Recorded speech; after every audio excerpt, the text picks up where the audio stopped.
So with that, we won't waste any more time. It's a pleasure to have you along with us as we continue with our brand of FIU Panther Fan Chats, brought to you by the FIU Alumni Association. I know we've got over 100 folks registered, and certainly going to have a great chat, great conversations this evening, and it's great to have so many Panthers with us as we keep counting down, hopefully, to the day in which we tip off again. All of that is certainly uncertain at this point, but we're keeping our fingers crossed, and we'll see what happens with the fall sports in the first place. Of course, basketball, winter sports, so it'll be a little longer until that. But first, let me introduce our two guests tonight. Of course, Jeremy Ballard will be entering his third season as a head coach of FIU Hoops this upcoming winter, and entering her first year, just about a couple months into her tenure, coming across the state from USF. Head coach Jesyka Burks-Wiley joins us on our FIU Panther Fan Chat. Welcome everyone who's joined in, and coaches, Coach Ballard, Coach Burks-Wiley, how are you guys doing? We're doing great, and just wanted to thank the Alumni Association for putting this together. It's truly an honor to be here and speak to Panther Nation, and we appreciate everyone that's logged on, and we've all been assured that it wasn't TikTokers that falsely signed up, but we appreciate everyone being here. It means a lot, and I hope everyone's staying safe throughout this quarantine. Feeling is mutual. Like Jeremy said, really, really happy to be here. Things are going really well, and just want to take time to say thank you so much for wanting to come out and chat with us a bit and hear about our programs. I'm gonna have to see if either of you guys are on TikTok after this. I just got an account myself, so I'm gonna have to start going through and seeing which coaches are on. Let's start with this. And Coach Burks-Wiley, I'll begin with you. Look, we've been in this for about 4 months now, right? Since this mid-March when the seasons were canceled. In terms of recruiting, it looks like for the most part the classes have been signed. That part is over. So now you look forward to connecting with your teams, hopefully in person soon.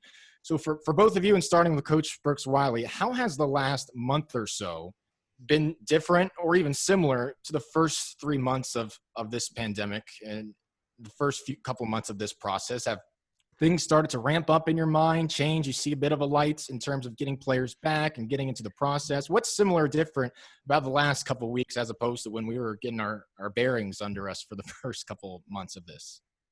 Well, I have to say the biggest difference right now is just, we just recently got our players back on campus yesterday. So, we first talked to AJ, a couple months ago. It was kind of just a figment of my imagination that I'd have them this summer and actually get to interact with them, not via Zoom. And so, that's probably been the biggest difference, is that we've had really, really great conversations, as a team via Zoom. But it's been amazing now to have them on campus and make this vision a lot more real, a lot more tangible. It's one thing when you're talking about it philosophically, but to know that we're actually now going to be able to strap on our boots and get to work, it's a really, really exciting time. Especially now in that transition for you to being a head coach for the first time. You just want to stop texting people and be a head coach in person. Coach Ballard, what about you, Coach? I want to piggyback on what Coach said. I mean, we're incredibly grateful to our administration, both athletic and with the university, that they came up with an extremely safe plan that we could populate the campus with our student athletes, and so we're grateful to have them here because we miss them. And I don't mean to speak for Coach, but the degree of difficulty that Coach has been placed with to take a new job and to just now be able to meet some of her players 6 feet away, it's very tough. And I've gotten a chance to know Coach, and they bring a lot of energy and excitement. So we're excited about that. But yeah, it's been very difficult these last couple of months, not being around our guys and not having them near, but thankful to everyone that's made it possible to have our young men back on campus, and we're ready to get back to work.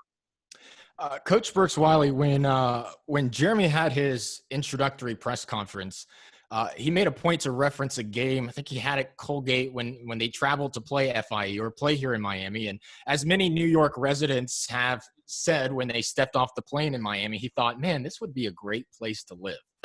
I wouldn't mind the weather. I wouldn't mind coaching here. And this school seems like it has his potential. I mean, he made that point in his press conference. I know you'd been in Miami before. You guys played us in the 17-18 season. A really good campaign you guys had over there at USF.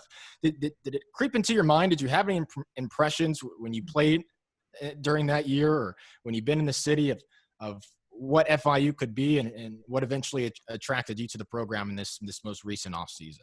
Absolutely. FIU was definitely a school that I kind of always kept my radar on, just because, as Coach Ballard mentioned, I just feel like there were so many components here that can allow for a really successful program on and off the court. So, to finally be able to officially announce, being the head coach here, it's been great. So, no, I definitely agree with Jeremy on that there are so many pieces here to be successful that, it made it a no-brainer for sure. Was I right in remembering that, Jeremy? That was a game you played at FIU. Was there a Colgate FIU matchup in your career? Yeah, you have a great memory. And, our sports supervisor, Heath Glick, was actually on the staff at that time. We came during December, and anyone that can, we can all attest to how gorgeous it is in Miami 365 days a year. But certainly during those months is amazing. And I was coming from upstate New York where, there were 10-foot snow mounds and drifts. So to come down here was gorgeous, and to see our amazing campus and to see the facilities, for sure it was a job that I began coveting at the onset of my coaching career. Yeah, no, that's awesome stuff. A great flashback when you think about when your first time really was at FIU, and it wasn't in the coaching search; it was in the undergrad career.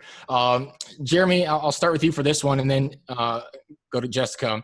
I know a lot of fans, fans of sport in general, are keeping track of where college football is at this point. Players coming back for voluntary workouts and when official things start with that. But there's a little more, I think, in confusion of where basketball is. Where's college basketball? What stage are the players at? If you can kind of give us a framework of your schedule for your teams, when players plan on reporting back or when they're going to be back, whether it's for voluntary or when mandatory stuff may begin. What's it look like right now for your teams? Well, first things first, I'm a huge football fan no matter what. I'm a huge fan of Coach Davis and his program. But, I think I speak for basketball coaches all over the country in that we're rooting for football harder than we ever have before. And they're going to be some of the first sports to take the field of play. So, we're rooting for them to have a safe transition, from to practicing to playing, and which will hopefully allow for a safe transition for us to go from training to playing. But our young men were fortunate enough to report back to campus this past week. That there was incredibly detail-oriented, well thought through safety procedures and protocols that our administration painstakingly worked hard to come up with. And we've been testing and quarantining, and we'll begin voluntary workouts next week, and then say as mandated that beginning with July 20th that we can officially as coaches work with our student athletes as well. So I'm just really glad to have our guys back in the 305, back on campus, safe and sound, and we're excited about that. Coach Burks-Wiley, I imagine a similar framework for you guys on that end? Absolutely. Like I mentioned before, we just got our girls back yesterday, and like I share with the parents, I honestly think, what the administration has done here to prepare our athletes to be able to come back to an extremely safe environment. Our kids are probably in the safest place they could honestly be. And so, super, super grateful for all the hard work, behind the scenes to make this possible. And, like Jeremy says, starting with voluntary workouts next week. And once July 20th, being able to hit that 94 feet and get to work. Like I said, it was a figment of the imagination for a while, but now it's actually all becoming really real, which is exciting for us. But before I muted / turned off my television in the corner of the room here, some TBT basketball was being played. I know in our Zooms before with athletics, I've asked you for your top picks of what you're streaming, what you're binging. What about live sports though? Are you watching any of this TBT basketball? Are you watching German Bundesliga soccer to get your live sports fix? I mean, where are we at in terms of the live sports here? Are you watching crazy stuff? Well, I know for our program right now, we're in a recruiting period, so I've been watching a lot of high school basketball. Definitely some games better than others, but it's been really fun, watching a lot of future Panthers out there getting after it. So that's mainly what we've been watching on our TV in the Burks-Wiley house.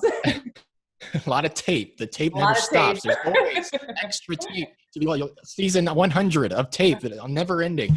Coach Ballard, what about you? Yeah, I've definitely been watching the TBT. I've been tuned in for basically every game. If I don't watch it live, I'll watch it on replay. It's just great to get that basketball fix.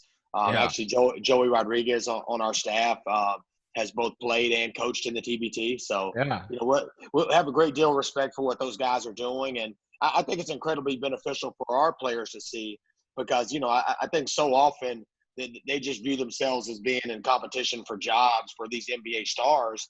But there are guys they've never heard of in this TBT who are pros and guys who make a lot of money and have had long careers and are great basketball players. So it's motivating for me to help our guys get better and help them catch these dreams they're chasing of being a pro and how much work has to go in because the competition for paid professional jobs is about as tough as it gets.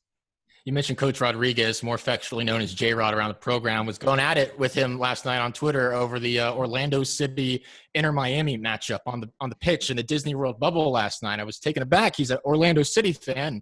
They ended up with the 2-1 win, but man, it felt good to root for a Miami team. Inter Miami, one of these professional sports teams in the city, finally getting that going. Been a long time since we've been able to root for a pro Miami team.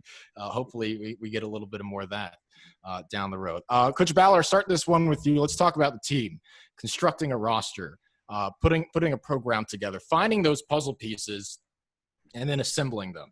It's a fascinating process to me. Jeremy, the way you guys have done it this far seems to be, hey, let's find underclassmen with great maturity and ability. Let's find great athletes, great shooters in junior colleges, guys who you feel are ready to take that jump. And even grad transfers, guys ready for one last dance of their own. What's important to you and your staff when you're going about constructing a roster, thinking about how to replace guys, how to build depth? What are you looking for, particularly with the brand of basketball that we play at FIU, which I think Coach Burks-Wiley has a similar philosophy in terms of a brand of basketball. We'll start with Coach Ballard. Yeah, I think our style of play and what we've tried to build culturally really dictates who we bring in.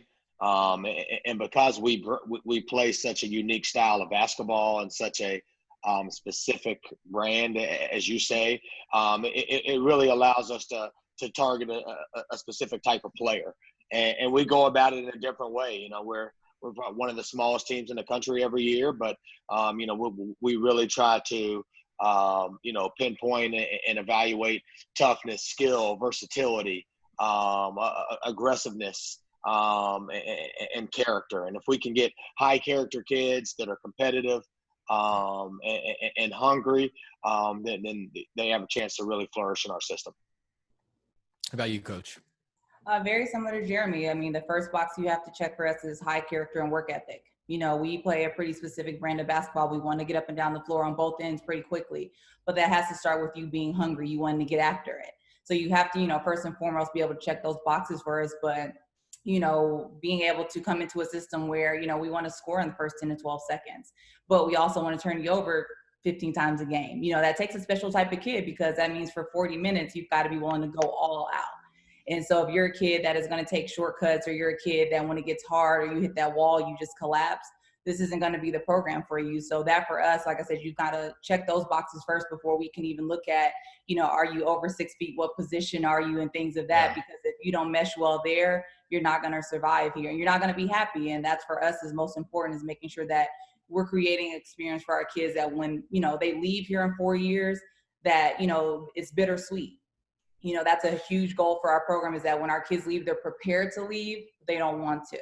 And so, like I said, that, that feeling starts in the recruiting process, whether they're in high school, junior college, transfer, or whatever. This might be more on the micro side, but when you're doing all this analysis on tape right now, there's not high school games going on. Are those intangibles a little more difficult to identify initially on tape, or did some things shine through more than others? How much of a challenge is it right now in trying to find those things you just listed? It is a bit more of a challenge because, when you're live, I can see when you make a bad play, what are your facial expressions? What type of teammate are you? When you go sit on the bench, are you cheering or are you sulking? So during this time, with it being that challenging, you have to make a lot more phone calls and have a little bit more intimate conversations with coaches, with, trainers and people of that nature, of letting them know that, hey, we're really interested in her and we think she could be a good asset for our program, but does she do A, B, C, and D very well? And if not, that we wish her the best. We want, wherever she goes, I'm sure she's going to be great. She just may not be a great fit here. So that has been a challenge. That's a big thing for me. I love sitting on the baseline and seeing what type of teammate you are, because if you have a team of, 15 girls that are more concerned about the other women around them than themselves, that's how you build greatness. So that's been the hardest part, is just making sure that, you're bringing in, people to your family that are going to allow you all to continue to move in the same direction.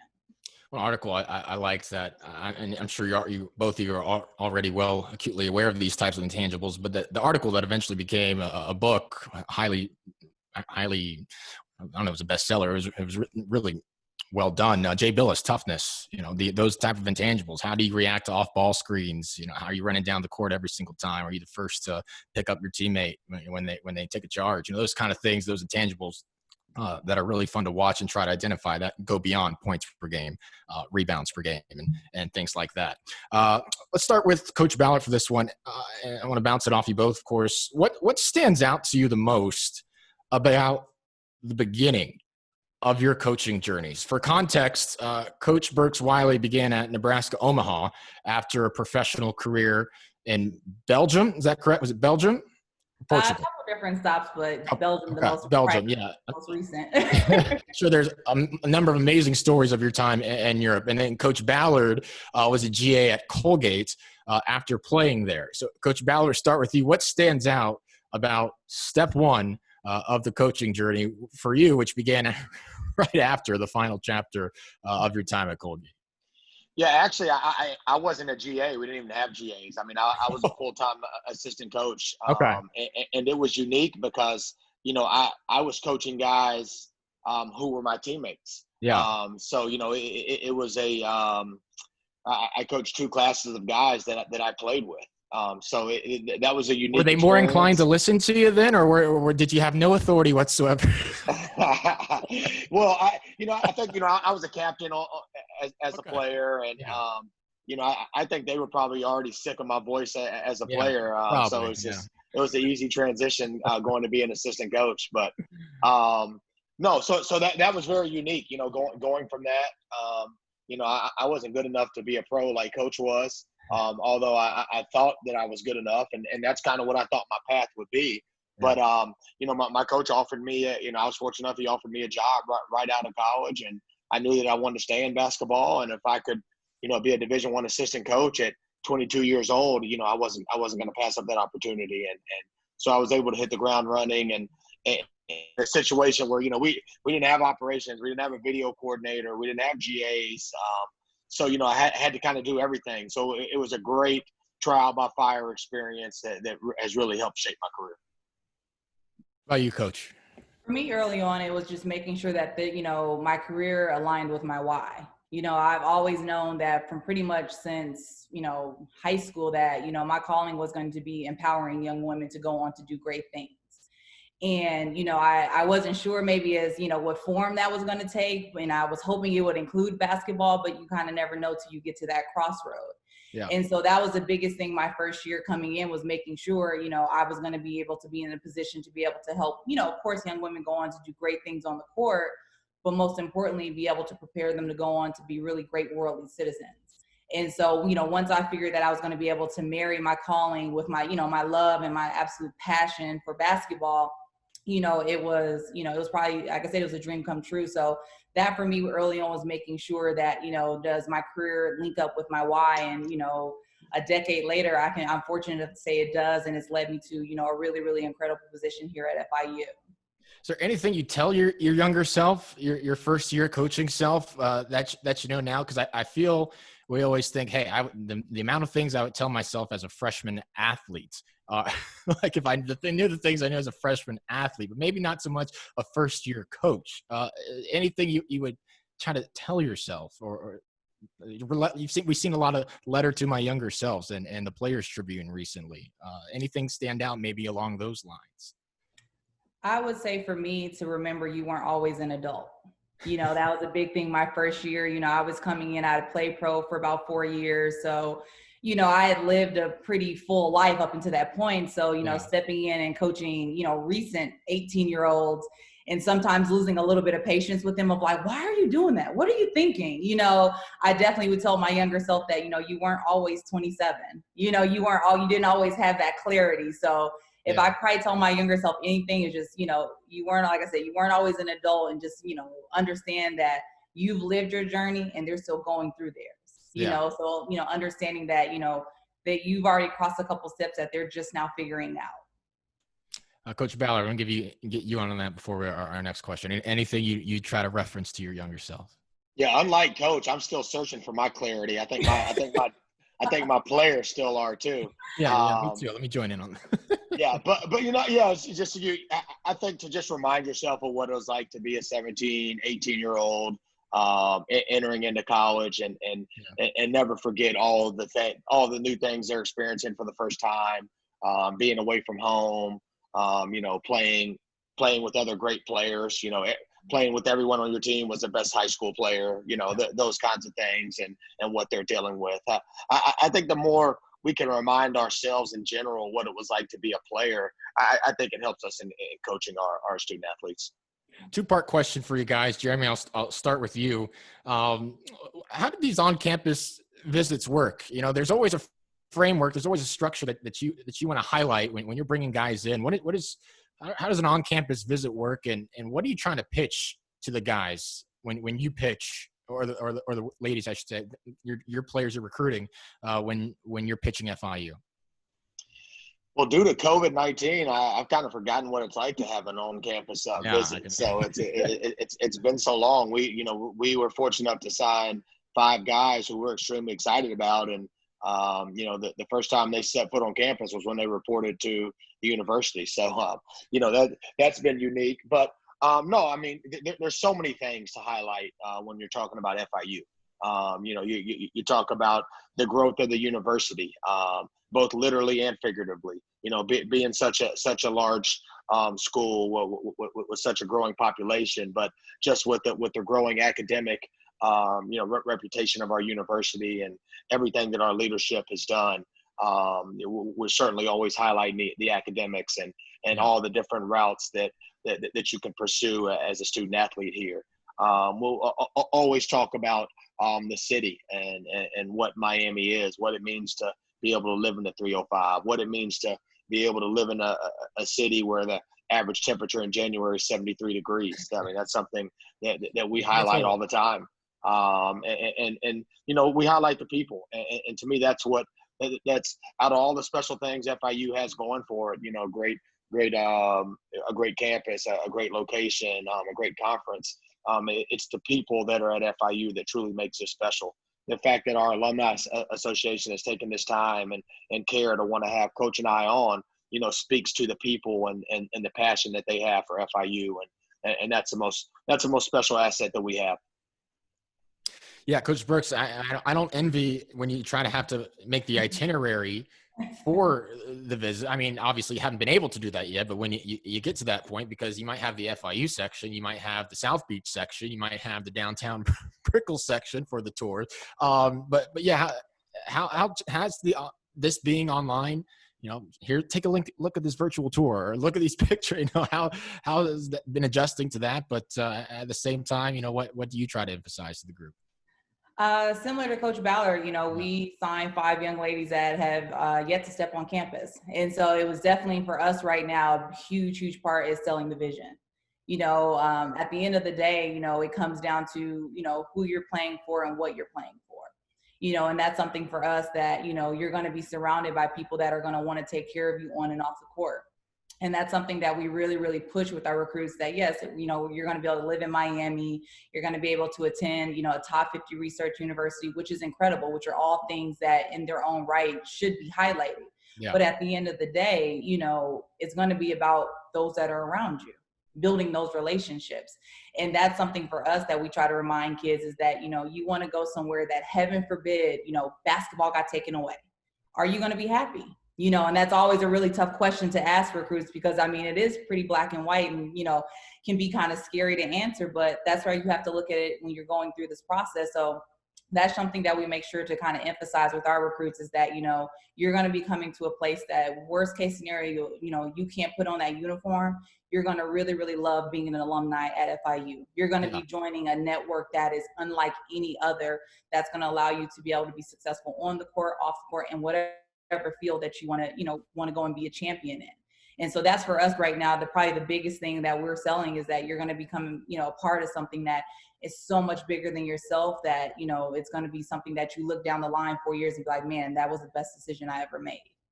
Following up, and we'll start with you, Coach Burks-Wiley, and then go to Jeremy. And we talked about those 5 players that both of you assigned. What can you tell us about that group? Hey, don't feel obliged to give a detailed scouting report about each one, because I know you guys. I've seen your scouting reports. You go detailed. You can go bullet point. You know if they're going right or left when they're on the wing versus the base. Don't need the super scouting reports, but if you could briefly go over some of the athletes you signed thus far, and maybe a bullet point on them for what Panther fans can expect before hopefully we see them in November. Jeremy, I'll let you take that one first. Yeah, sure. Go ahead, Coach. Oh, yeah. So, I mean, we're extremely excited about what we brought in, obviously, to bring in 5 players speaks to what we lost. And we graduated, you know, one of the most productive senior classes in FIU history. So we had a lot to replace. But because we had such big shoes to fill, that meant we had to bring in some really good players. And to a man, we're really excited about both the short-term and long-term, you know, capabilities of these guys, and we can't wait to have them join our program. Well, you, Coach Burks-Wiley, any impressions of your class or any individual players, if you want to spotlight them, but your impressions of the 5 coming in. Well, I'm going to be a little bit more detailed than Jeremy because I'm really, really excited about the young ladies that we're bringing in. And, you know, with that being said, I'm also excited about the young ladies we inherited. You know, I think that's a big thing coaches forget sometimes is that, you know, and players too, that, you know, when I was fortunate enough to accept the job here at FIU, I accepted them as well. You know, so those are, of course, from, you know, my number 1 recruits. So I'm very excited about them. But to be able to add 5 young women, you know, starting with Kyla Nelson, a young lady that I've probably known the longest of all the recruits that are joining us this year. Off the court, incredible young woman, great family. I mean, got a chance to recruit her when I was at Boston College, lost out to Pitt, but just, you know, the impression she made is just a kid you follow, you know, even though I didn't at that time get the chance to coach her, I wanted to continue to follow her in her journey because she just made her and her family made such an incredible impression on me. And then talk about perfect timing. She was looking to make a change in her college career, and I had just gotten the job here at FIU, and her and I laugh about it now because she was like, there was no way I was going to tell you no twice, coach, you know. And so, you know, had a really, really great career during her time at Pitt. I know for at least one of her years was shooting about 40% from the 3-point line in the ACC, which is an okay conference. I guess you got to play somewhere. You know, it's no Conference USA, but, you know, I guess you got to sign somewhere. So really excited about having her join our program. And then next, a young lady, Emerald Ekpateta. She's a grad transfer for us from Niagara. That's going to get, you know, add to our versatility inside, and also incredible young woman off the court. You know, I kind of knew her in a roundabout way as far as I knew her high school coach, you know, much better than I actually knew her as a player. And he spoke incredibly highly of her. So really, really excited about having her join our program and be able to give us a little bit more depth and versatility inside. And then Raquel Ferrer, JUCO point guard from Casper, out of Wyoming, originally from Spain, but I mean, your quintessential point guard. You know, she is someone that she's going to make a lot of people very happy for her, you know, the next 2 years that she's here, because she is first and foremost team. And, you know, she's an incredible young lady, very charismatic, but also a very good player in her own right. I mean, the 2 years that she was at Casper, they were ranked top 25 both years. And, you know, had COVID not happened, would have probably had a chance to go for a national title run at Casper. So really, really excited about bringing her in. Then a forward, Alma Danielson, who played down the street for an FIU alumni at Palm Beach State Junior College, is joining us here, a 6'1", 6'2", 4-man that the last 2 years at the junior college level shot 40% from the 3-point line. So we're really excited to have her to be able to come out and kind of spread that floor for us. And she's originally from Sweden, so it wasn't hard to sell her on that Florida weather, having, you know, lived just 45 minutes Well, you might down have the the Sweden market road. locked down if that's the strategy there. Exactly. And then lastly, a young lady that's going to be a grad transfer walk-on for us from Penn, Liz Satter, who, unfortunately during her time at Penn, and, a little bit injury riddled, but as far as a person, you could not ask for, a better young lady to be able to join your program in his first year, especially coming from a historically talented Penn, women's basketball program. Mike McLaughlin's done some incredible things there. So really excited for what she can do for us on the court, but probably more excited for what I think she's going to do for us as a team culture-wise. Jeremy, before we get to you about one of your guys had an incredible season, obviously Osasu Osagai and his future prospects. Want to acknowledge Victoria Chun, who's the athletic director at Yale. And Victoria, we know a lot's been going on. You're really busy, so we thank you for taking some time. Victoria worked with Jeremy and throughout his career. So I want to give Victoria the floor here real quick. Great to have you with us. Great to have you here, Victoria. Oh, please call me Vicky. Pleasure to be here. And, I do have a question. Yeah, Coach Burks-Wiley. The floor is yours. So your reputation's incredible. I used to live in Kansas City as well, way back in the day. And I'm curious, what motivated you to be a coach? Definitely like I talked about before, my calling to empower young women. Throughout my journey from, honestly, bitty ball all the way through college and professional, I was very fortunate to have coaches in my life that even in times when I didn't see it in myself, saw something special. And so to, knowing how much of an impact that made for me, the only, right thing in my mind to do was to pay it forward. And so, I'm so blessed that I was able to pair that with basketball, but that has overall always been, my reason for getting into this is to be able to turn out young women that are truly going to go out and just change the tides of the world.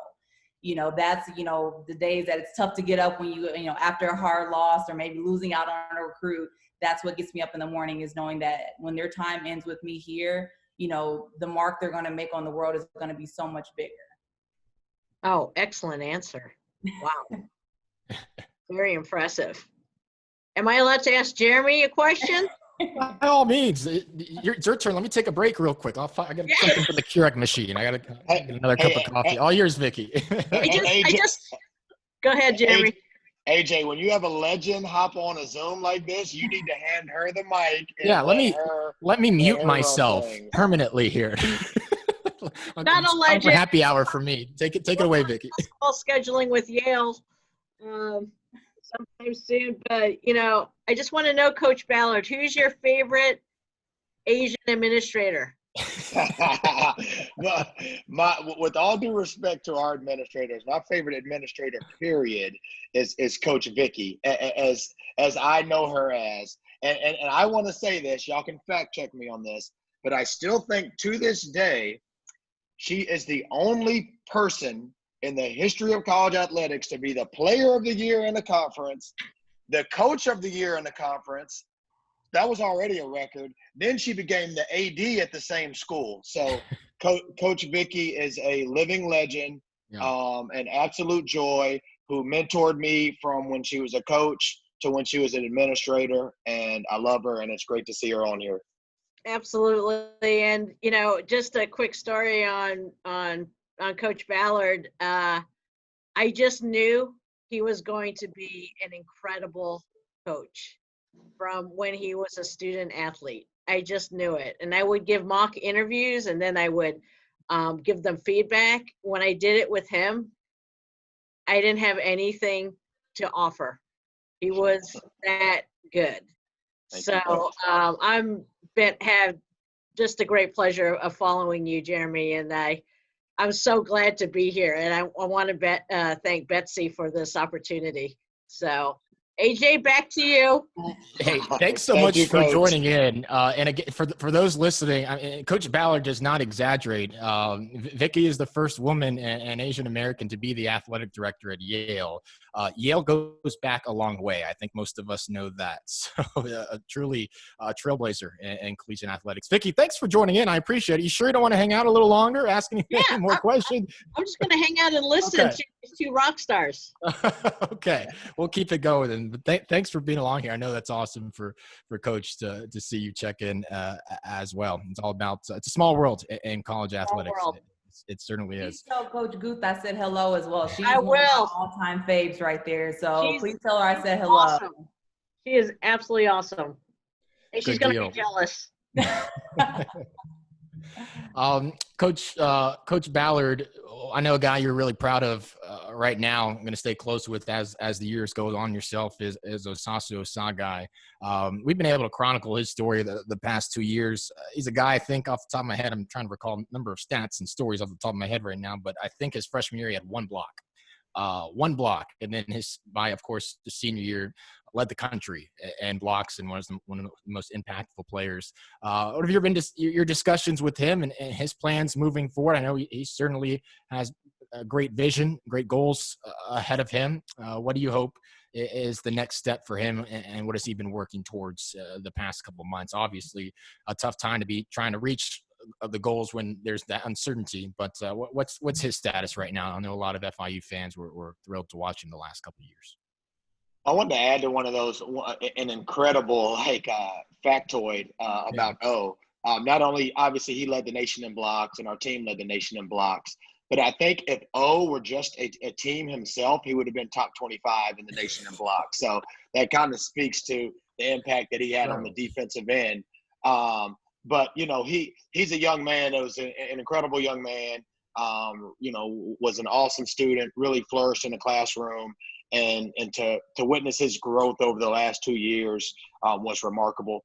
And, he's a young man that, when we got here, I believe he averaged 2 points and two rebounds a game as a sophomore, to leading the nation in blocks. I think he was top 10 in field goal percentage, Conference USA Defensive Player of the Year, all-conference player. And he just signed with one of the best basketball agencies in the entire world. So we're really proud of him. He's still just scratching the surface of the player that he can become. But I'm really proud of the young man that he's become, and he makes FIU proud every single day. All right, we're going to get to we had some folks in the chat submit some questions. And again, thanks to we've got the 60 folks in here right now. Really appreciate a lot of you joining in. So we'll get to them in just 1 second. Jeremy, got one more thing for you, and then we'll go to Jesyka for our next question. We got a lot of folks in the Alumni Association, obviously, on this chat. They've done a great job organizing and setting this up. The support of FIU alumni has been a big part of some of those memorable moments the last couple of years. I know last year, the FAU game, how much fun was that? A near sold-out crowd. The team played great. They were ready for that moment. It was a tough game against FAU the year before, but this time with that crowd, everywhere the seats were packed. How much does that mean for a team and a program to have the support like that? That was one of the best moments I think we've had in the last 2 years. I mean, it's everything. It's truly invaluable, and make no mistake about it, we were able to play great because of that crowd and because of that support and the way that they turned out and the enthusiasm and the energy that they brought to our young man. I mean, it was really beautiful to see a packed arena against a very good opponent who also happens to be our rival. Was awesome, and we were glad that we played well and got the win. And again, I just want to send out my gratitude to the Alumni Association. And it's when you come from a small school like Coach Vicky and I came from, there's 3,000 students. Yeah, that Alumni Association works hard too. But when you have as many students as we have, from as diverse a population as what FIU is, I mean, the work that they do and the passion that they have for FIU is remarkable. And again, just forever grateful for everything they do for our young men and our young women. All right, Coach Burks-Wiley, I'm going to coast now because I've got participant questions here. They're doing my job for me now. I appreciate that, guys. And we got some good ones. We've got some good ones here too. Let's start with this. Coach, what has the team, but I'm going to specify the next part, and coaches done to remain fit for the sport since COVID closed down the gym? We ain't got anywhere to go. The gyms are closed. Maybe they were open for a second. I think obviously that's changed a little bit. What have you guys staying fit somehow? You got a home gym, or how you guys staying fit right now? Well, I'll definitely say our staff won't be running a mile anytime soon, but, I won't say we're completely out of shape, but, I definitely have to give kudos to our players. Our strength coach, Brandon, has done a great job of sending out workouts for them to do at home and, definitely accommodating with, obviously, we have girls literally all over the world. Yeah. So, he's done a great job of trying to accommodate, as much at home workouts as possible, but, definitely kudos to them. They could have taken this as a mini vacay.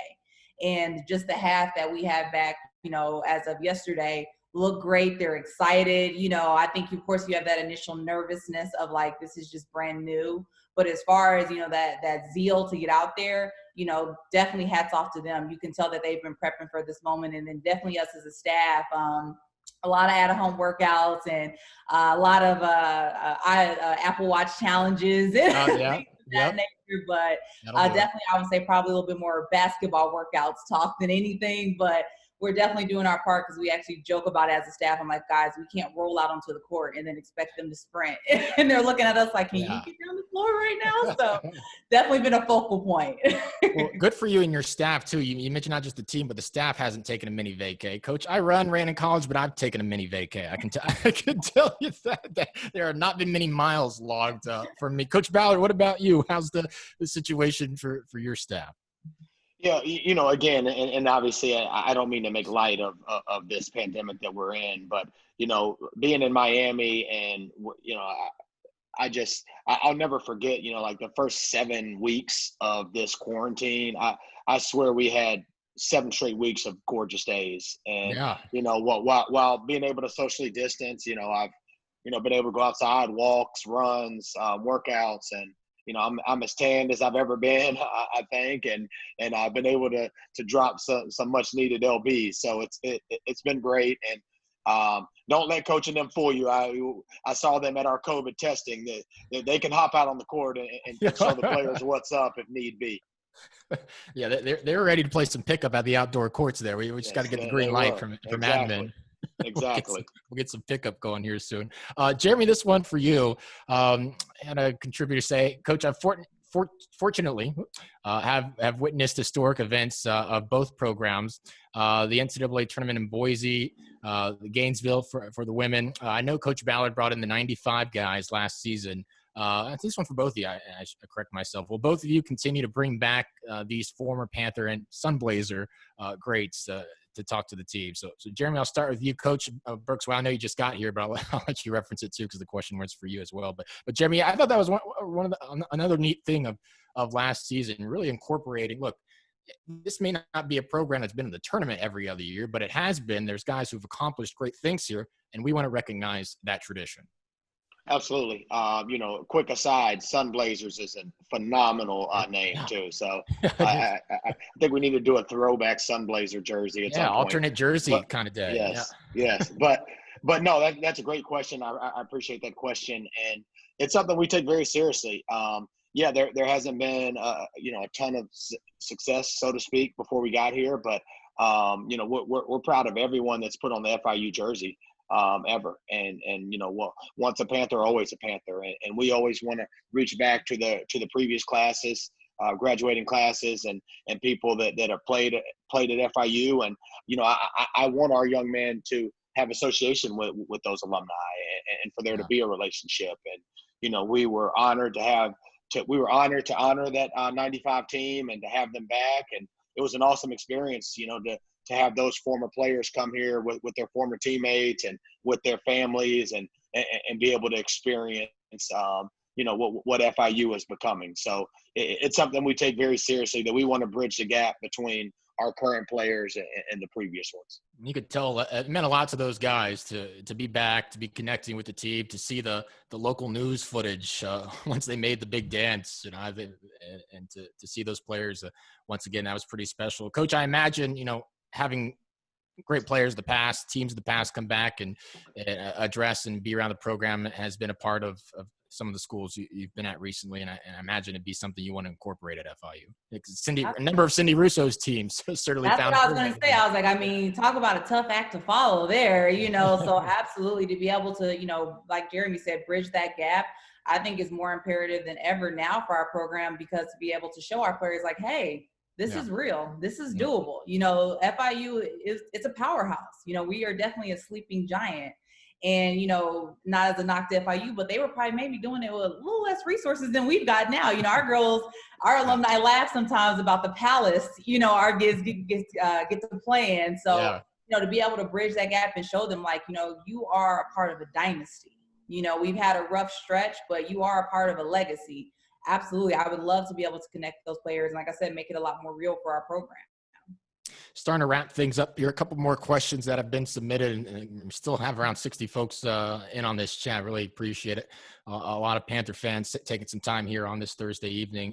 This is an interesting one. Coach Ballard, start with you.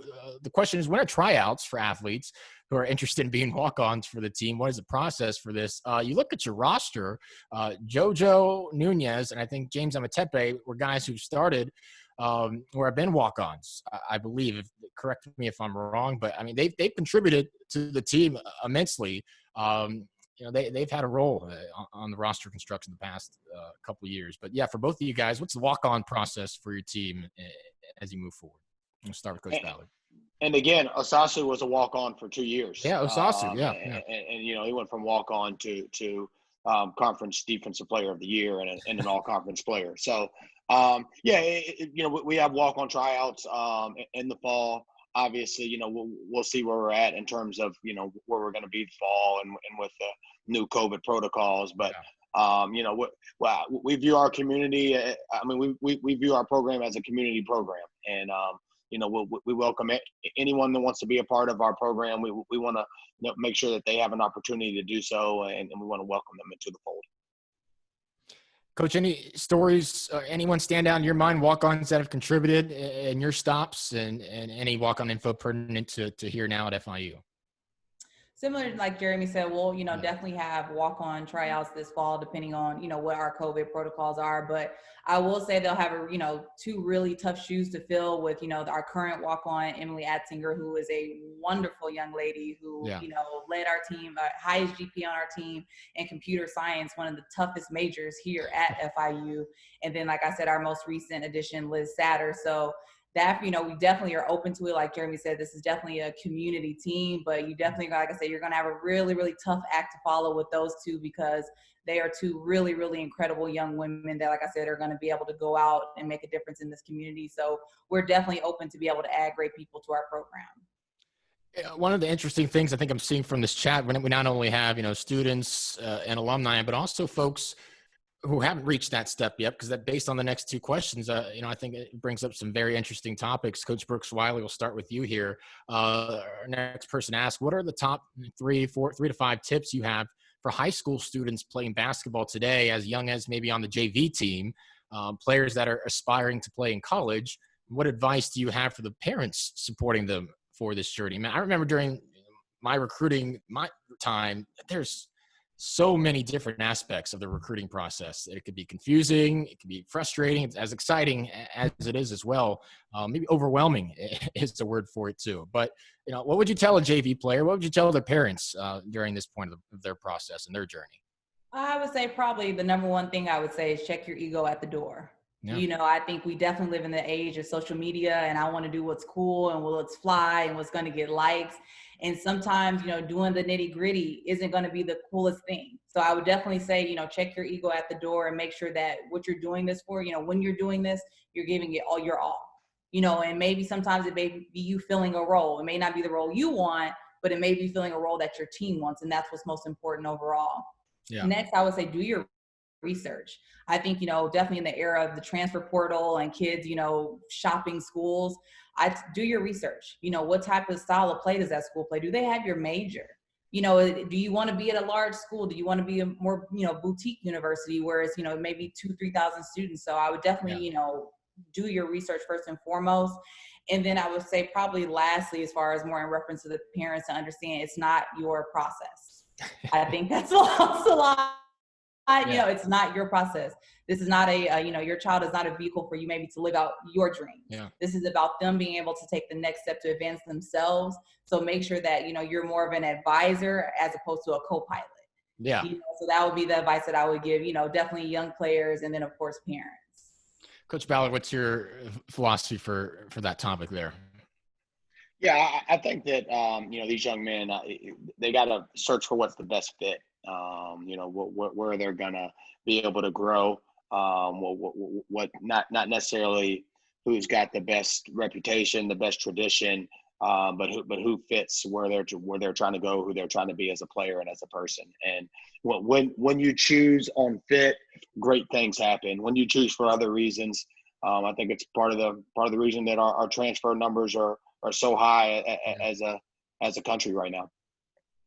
One more question we have, and it sounds like it comes from a high schooler themselves, and it alludes to how confusing it can be. They're wondering, look, hey, does attending a private versus a public high school make a difference in getting noted? I would think more so who you play and how you present yourself and your tape. But what are your thoughts on that in terms of where you go to recruit, where you see talent, how you evaluate it, public versus private high schools?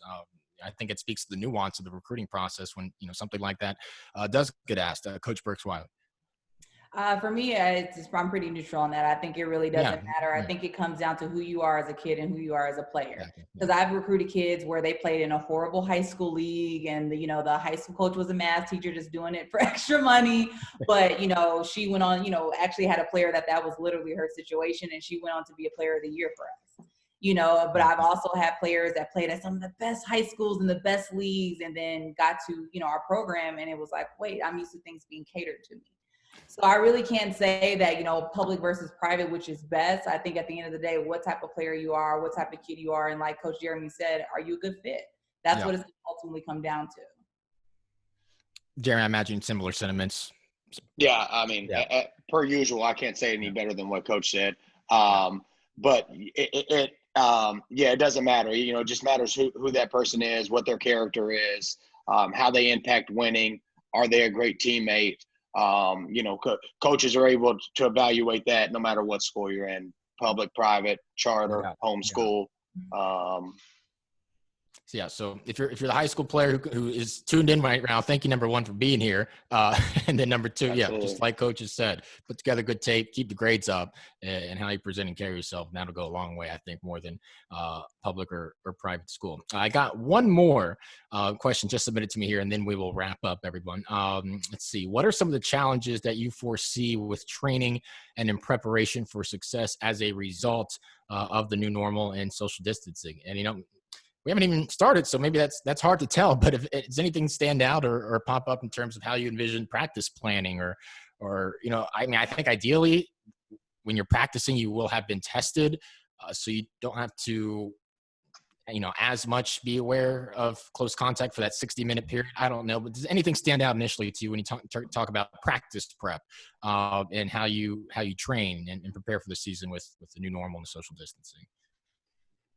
I would say, the things that made you a great player before COVID-19 are still going to make you a great player after COVID-19. The things that obviously is extremely different are what happens outside of the gym, what happens outside of the weight room, and how careful they have to be, how cautious they have to be, because they're not going to be able to perform on the court if they're not doing the proper social distancing, following social distancing guidelines when they're away from the arena and things of that nature. But in terms of what it takes to be a great player and to help your team win, none of that's changed. Yeah, and Coach Burks-Wiley, let you finish that up before we wrap up here. Yeah, for our program, it's going to be a bit of an adjustment in the sense of, like you said, you just don't know what come October, what it's going to look like. But we already are pretty, our program is pretty well-based in skill development. So a lot of individual work, because, I believe that it's not about, one of my favorite quotes is not, the X's and O's, it's the Janes and the Joes. That's what it comes down to. Or do you have the best pieces on the floor? So I think we're going to have a little bit more extended time of that, which I think for us is going to play hugely in our favor, because I think we have a really, really incredible roster that we've put together. So that'll be an adjustment. But, you kind of have to take it step by step there, with the situation we're in. No doubt. Yeah, day by day, and hopefully tip-off in November is happening sooner rather than later. That'll about wrap things up here for this Panther Fan Chat. A couple notes and housekeeping items before we finish up. First, thanks to the many members of the FIU Alumni Association who helped promote this and put this out there, including Sarah Dukakis, Betsy Stevenson, Lazara Bosch, David Hondal, just a couple, Matthew Atkins, of course, also on this chat. Thank you, guys. We have a lot of alums and supporters of the program in this chat, long time supporters of FIU athletics. Quote, I told the students this last year at our pep rally after we beat Miami. It stood out to me from Coach K. Ideally, I think you have a situation where, your women's team, your men's team, you guys as a program, the ideal situation is you're not playing for the fans. You're playing with the fans. The fans, the supporters, they're part of your program. You're all one, trying to accomplish goals together. That is the ideal situation to have where the fans, the students feel like they're part of the program. I think things like this can go a long way. I know the engagement's going to continue down the road here, and hopefully that results in fans in the seats this upcoming season, and especially this upcoming season. That would be the ideal scenario. So to finish things up, thank you once again to everyone here and everyone for setting up. And of course, our coaches here this evening for taking an hour out of their Thursday to spend some time with us. We'll start with Coach Ballard and then Coach Burks-Wiley. Just any final thoughts and impressions you have here before we go about for maybe one final hour of happy hour and our weekend here at the and to finish things off. Coach Ballard, we'll start with you. Yeah, again, thank you to the Alumni Association. This was awesome. I feel honored to be a part of this, honored to be a part of Panther Nation. Thank you to Miss Betsy for supervising this and coordinating it. She's done an incredible job. She's been an awesome addition to our department. So thank you, Betsy. And to everyone, all the participants that we had. There are a lot better things you could do than to listen to us, or at least listen to me. I know most of the participants are here for Coach, but we're appreciative of them being here, appreciative of all the questions, and just wish everyone a continued safe quarantine and stay healthy and safe out there. Thank you. Yes, sir. Coach Burks? Man, talk about a tough act to follow right there. First and foremost, to our Alumni Association, Betsy Stevenson, thank you so much for having us. I mean, any chance that we can, get a moment to be able to connect with alumni that are truly the lifeline of Jeremy and I's programs, is a chance that you take. So thank you so much for coordinating this. And I'm going to knock on wood and keep every finger I have crossed that, I'll get a chance to meet each and one of you guys this year at a game. And, like I said, keep moving our programs in the right direction. So thank you again. Well, thanks once again to the both of you and everyone who is here. A positive, if I can say, of the pandemic, and I'm sure you two have experienced the same, is the ability to spend a lot more time with family. Been out of town, spending time with loved ones and family, but I tell you, I'm also ready to get back down to Miami and be with the FIU family. To be back in front of the library, walking to the GC to Cafe Bustelo, sweating from my 5-degree walk and 95-degree temperature. I can't wait. I can't wait for all of that. And so hopefully we can get to that soon. Thanks to everyone once again. To our moderators right now, I don't want to mess things up. I'm going to press the leave button in about 5 or 10 seconds. So if you need to stop recording or whatever you need, I'm going to press that leave button and we're all going to head our separate ways here. Jesyka, Jeremy, thanks so much for the time, and thanks to everyone for joining. We'll see you guys soon. Okay. Thank you guys. Thank you, all AJ. Right. Thank you, everyone. See ya. What's up, everybody? We'll see you soon. Bye-bye.